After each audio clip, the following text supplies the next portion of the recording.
I'm Glenn Tinley with Marketplace Magazine and Winnipeg Men Magazine, and I am here with our newly re-elected Mayor Sam Katz. Newly re-elected. This is our first mayor's update since you've been welcome back. re-elected. Thank you, and congratulations on your re-election. Thank you. I followed it closely. I followed it on election night, and the city of Winnipeg gave you I would consider that to be a pretty fairly ringing endorsement in terms of the highest vote count of the 3 elections that you've been involved with. Actually, that's not, the highest, yes. Yes, the highest number of voters. Yeah, second highest percentage, because the first time we had a very high percentage. Yeah, percentage turnout. of voters come out, Yeah. but this was actually more people actually voted Yes. Sam Katz. Yeah. So, you know, there's And I'm glad you got out and voted, regardless who you voted for. Yeah, yes, I put it all over our websites. I put it on Twitter. And that was my big thing. Good on As you. I said, if you don't vote, you don't have a say. There you go. And that's our democratic right. And you look at, and I know we're short for time today, so we won't get into it, but there's, look at what's going on around the world in Haiti, with the elections in Haiti and all the problems. And we think, you know what, sometimes we just forget about that. When you have a privilege, you sometimes take it for granted. Yeah, so. Anyway, we're very lucky, and congratulations again. Thank you very much. Let's talk. You have 4 new councillors. Yes, we do. Devi Sharma, Ross Eady, Paula Havixbeck, and Thomas Steen. Very good. You've done your homework. I have done my homework a little bit, for once.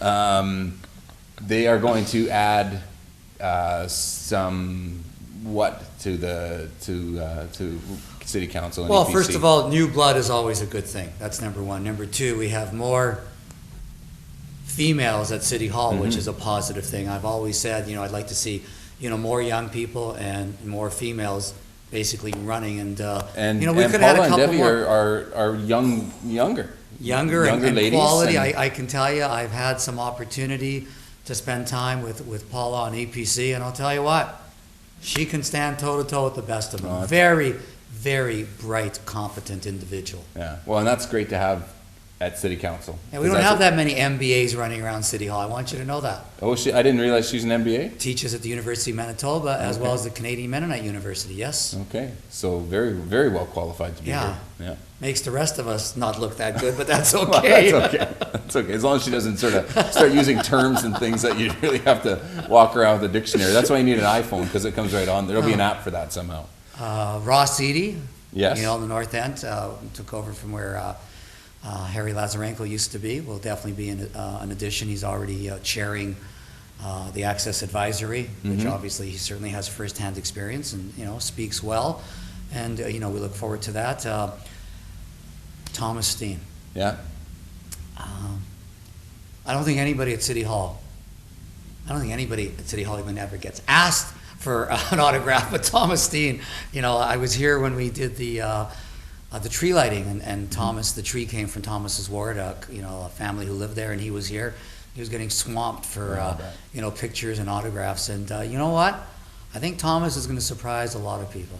Well, he's already jumped in with both feet. Has he? He's here every day. I'm usually the first person here. I see Thomas's car, later on, and you know what? I'm very impressed with his work ethic, and he really wants to. There is a learning curve, obviously. Yeah. But obviously, the more time you spend, the quicker. So let's move on to 2 other quick things. One, during the election campaign, we had a chance to sit down and sort of do the 10 lightning round questions, and we talked about one of the things you were going to do is that one of the commitments you made during the election was 58 new police officers. Can you give us an update on where that stands? Yes, I certainly can. I've asked for a report from the WPS.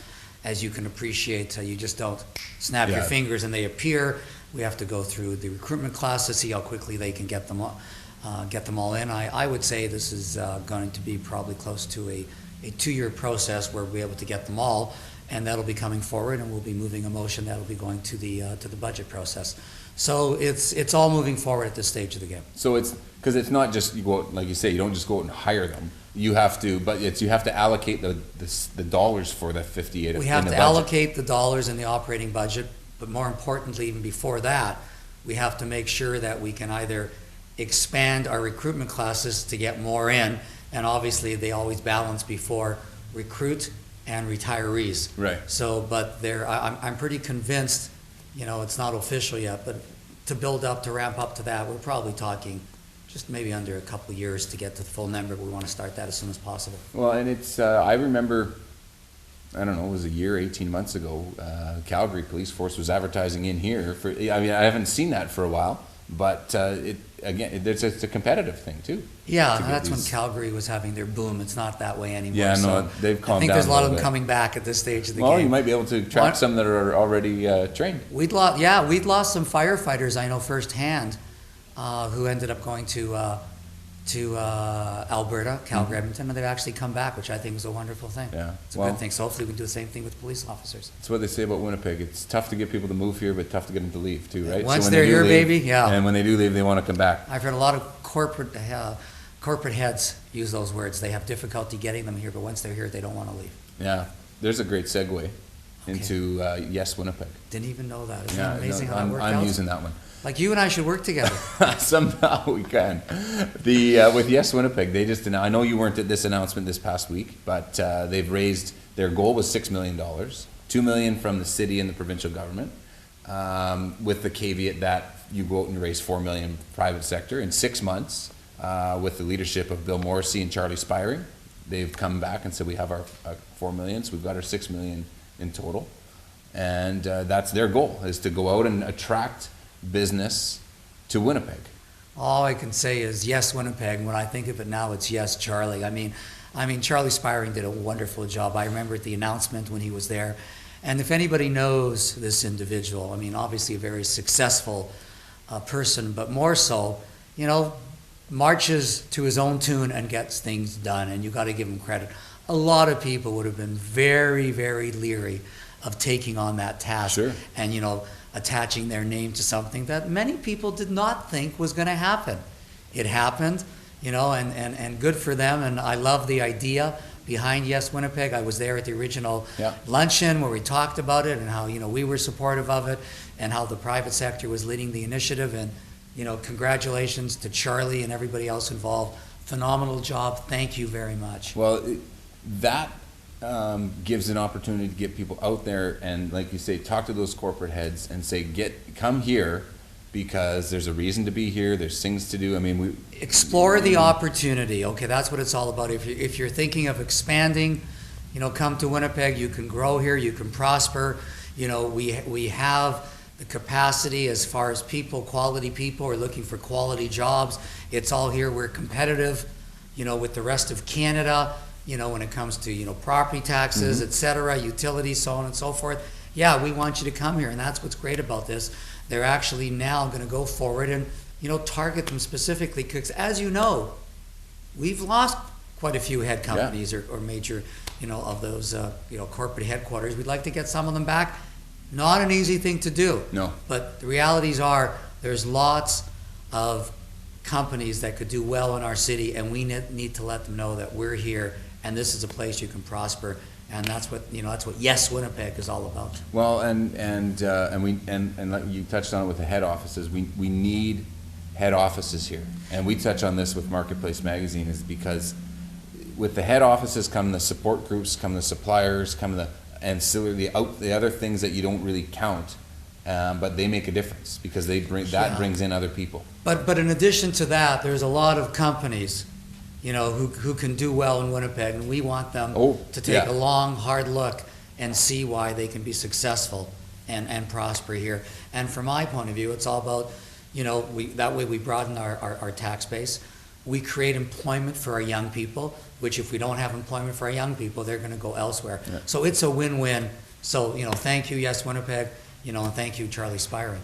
Okay, well, and the last thing I want to touch on is the stadium thing, which I think we'll be able to touch on more in January. What a surprise. You want to talk about the stadium. Well, I actually don't want to talk necessarily about the stadium, because other than the fact that there's a hole in the ground, and there's issues around it at whatever level there is. But you've sort of talked about some options in going in and around the Polar Park area. But what I'm more concerned about, and we talked about this a little bit again during your election campaign, is the roadway system. Like the roadway system around Polo Park take the football stadium out or don't take the football stadium out.